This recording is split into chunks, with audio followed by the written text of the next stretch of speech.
Good morning po. I'm Joe Jose San Diego.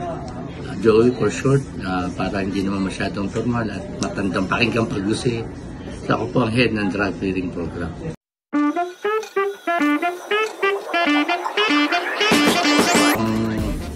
Duties and responsibility ko ay to account all drug personality listed on the barangay PNP PDEA Watch List.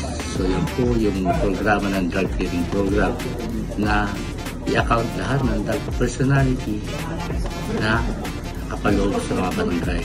So ako po ang mga nakipag-coordinate with the barangay, with the police, sa ating mga PCPD and sa PDEA po. So ang drug clearing program po, yan po yung pag-account ng all drug personality listed.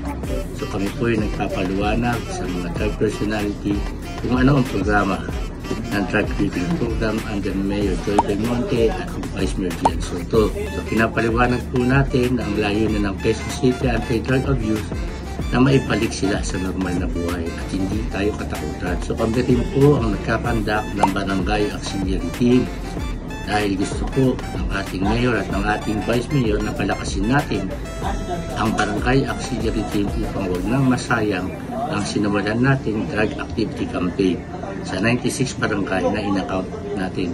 So yan po ang trabaho ng drug clearing. So yung bat po natin, gusto po natin taniman lahat ng sulok ng mga barangay, lahat ng kalye na mga force multiplier, volunteer force multiplier po na nire-recognize ng ating kapulisan at ng ating barangay.